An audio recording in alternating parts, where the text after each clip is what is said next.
That's some good tea. Welcome back, guys, to another video. In this week's video, I'm going to be doing a Q&A, so let's go.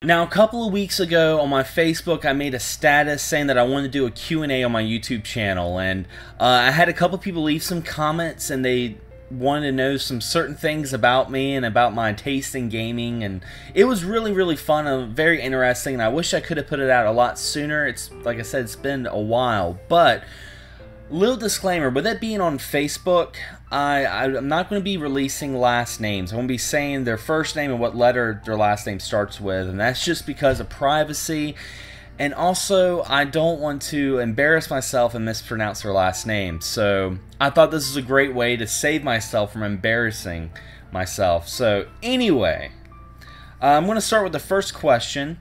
Now, this person, his name is actually in Japanese kanji, but I know who he is. It's Kid Shuriken from YouTube.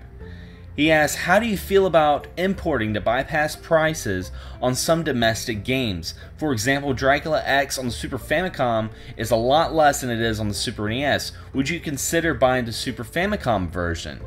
I thought this was a really good question, simply because he's right. There's some games that's almost as cheaper to import them than it is to find the American version of it, and it's all about preference. I know some people don't want any imports; they just want to have American games. I have no problem with it, and I tell some people that the Super Famicom, the games are the easiest to play on the Super Nintendo. All you have to do is cut these little tabs inside the Super Nintendo, and the cartridges, they just fit right in, just like a glove. And surprisingly, a lot of these Japanese games are still in English. If you play Super Metroid, the Super Famicom version, it's in English. So, to some of the viewers that are watching this video, if you guys are collectors and you guys really want to play something like Dracula X, or maybe a game that's not very text heavy, like I wouldn't recommend a JRPG, get the Super Famicom version. You know, especially if you really don't want to do emulation. So that was a good question. Also, Krista M asked me, what was the most pointless storyline to a game you've ever played? Pointless. I mean, I think every game I've played, even if the stories were just very weird, had some sort of point to it. I mean, even Marvel Madness had some sort of point, I think. I think it had some sort of story to it. You were just a ball trying to get to Nirvana or something. But no, I mean, the games that I really think of is like Blaster Master on NES. Love the game, but the story's so weird, and the fact that this kid wants to save his pet frog and jumps in this, tank that... How can he control that tank? Come on. He's just a kid. Also, Incredible Crisis on the PlayStation. If you guys have not played it, definitely look up some of the footage. It's such a weird game. It surrounds this family, this Japanese family that just have the worst luck, and it has some of the most addictive and difficult mini games. It's a lot of fun. So Incredible Crisis, awesome. Blaster Master, you guys already know that game's awesome. Great soundtrack too. And let's see. The next question is from Nick E. He asks, what got you into Godzilla? Now that's a good question, because I mostly cover video games on this channel. Now, I have ventured off into comics, and I plan on wanting to do a little bit more on anime and stuff like that. But one thing I did talk about on this channel, other than video games, is I've made a couple of Godzilla videos. How I got into Godzilla is the same way I got into horror movies, and that was my dad. I would go to his house on the weekends, and we would watch horror movies. We would watch Nightmare on Elm Street, Friday the 13th, Halloween, all the classics, and I was like 5 years old at the time. I shouldn't have been watching these movies, but one night, we were staying up and we watched a movie called Godzilla 1985. And man, that just blew my mind. I was already really into dinosaurs, but to see a dinosaur like Godzilla was just, it was just epic. I remember the beginning of it had that cartoon with Bambi and Godzilla stomping him to death, and I was just like, this is awesome. So ever since then, I've always been a huge Godzilla fan. I love all the Japanese monster movies and Ultraman and stuff like that, so that's how I got into Godzilla. Michael B, he asks, what is your favorite system? I don't really have a favorite system. That's like asking, you know, who's your favorite kid, you know? It depends on which game I'm playing and if I'm not pissed off at it, you know? But I really enjoy, of course, the NES, the Super NES, the Genesis. I mean, all those are classics. But I really love the Dreamcast. The Dreamcast, to me, is like the Neo Geo. It's like a consoleized arcade system. It has the best light gun games. It's got great fighting games. It's got some, you know, pretty good RPGs. I mean, they don't have a huge selection like the Saturn or PlayStation 1 or Super Nintendo. But, I mean, the Skies of Arcadia, freaking awesome.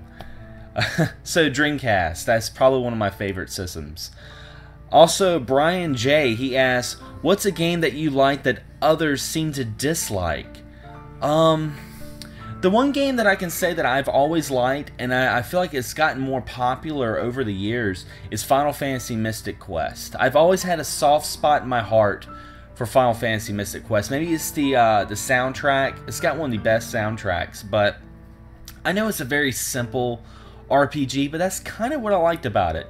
I kind of like the fact that I could just pick it up, play it, and it was just the lazy man's RPG. So I would definitely say Final Fantasy Mystic Quest. The next question is from Jacob L. He asks, what is your favorite game in the Tekken series? And, you know, I haven't had a chance to really talk about the Tekken series. I really enjoy Tekken. I've talked about Street Fighter, I've talked about Mortal Kombat, but my favorite Tekken game is probably Tekken 3. I'm like that mainly because I really love Tekken Force. It was a little mini game, and it was almost like an old school beat 'em up. I remember playing that and playing as Eddie and grabbing the big pieces of chicken. I thought that was freaking awesome. I really wish they would have made just a full Tekken beat 'em up game, because that's one of my favorite genres. I love the beat 'em up genres. Okay, the next one is from Jeremy M. He asks, if you could have the perfect Castlevania made, in what style, how would it be made? Let me see. Let me take a quick drink real quick. Big shout out to my friend Dan for giving me this coffee cup. But anyway, my favorite Castlevania game, if it was made, it would be a Symphony of the Night sequel. A straight sequel to Symphony of the Night.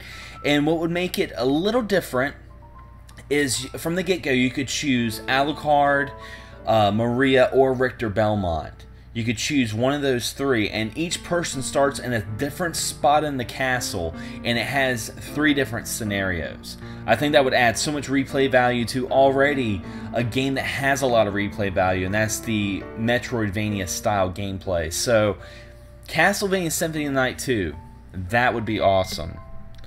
Okay, and the next question is from Chad H, and big shout out to Chad, because I told him I would do this.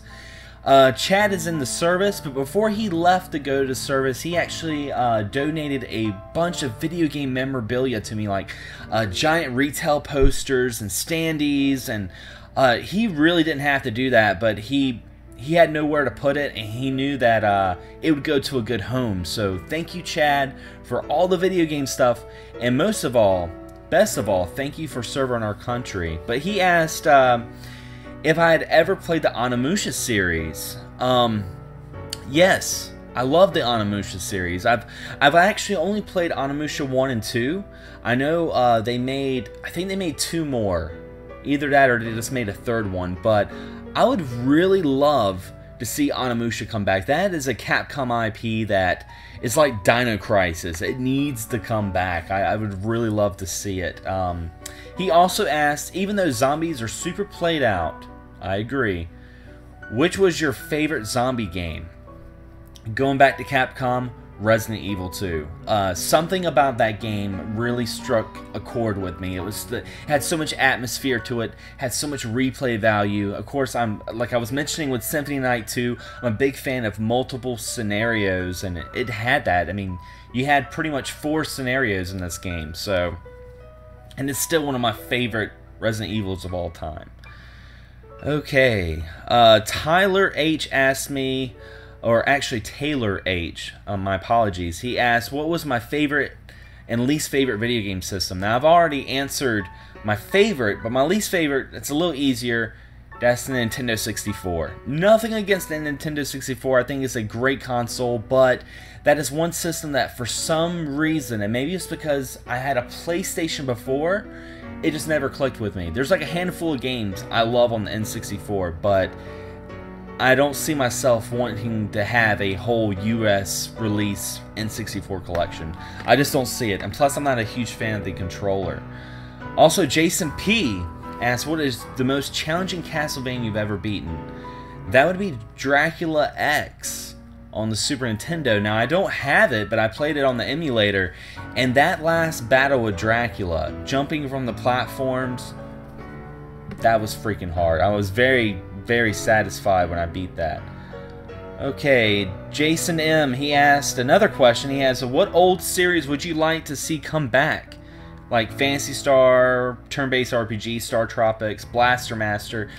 I would love to see a new Guardian Legend from the NES. I would love to see it redone with 2D sprites, 3D rendered backgrounds, almost like Einhander from PlayStation when it comes to shooters, and when it comes to 2D, almost like a Burning Oasis style graphics. That's a fantastic game. Guardian Legend. If you guys have not played it, check it out. And plus, it's pretty common. It's not a very rare game. Okay, let's see. I'm going to go through some more. Michael B, he asked me another question. This is probably going to be my last question. He asked, what was the biggest game you've ever played? Biggest game as in, like, most, like, elaborate and huge would have to be Final Fantasy XIV. I had flashbacks of my freshman year of high school trying to find homeroom playing Final Fantasy XIV because the world was so huge I got lost. I remember I was playing with a friend of mine and I was telling her where I was, she was telling me where she was at, and I couldn't find her, and I was getting so frustrated because the map was just so, it was insane. Love Final Fantasy XIV though, I do have to say. I do have one more question before I close this. This was kind of like a last minute question from my good buddy Aaron. He asked me what genre or what game got you into a genre that you were normally not comfortable with. Now, I made a video about this about a year ago when I was talking about the sports genre. I'm not a big sports fan, but I love some NBA Jam, and definitely go through my channels because I go through a whole spiel about NBA Jam, the Blockbuster World Game Championship. It was a pretty good story, so yeah, it was pretty interesting. But anyway, guys, thank you so much for taking the time to ask these questions, and I hope that you guys are watching this and being like, oh, that explains everything. But anyway, guys, thanks for watching, and thanks for subscribing, and as always, happy gaming.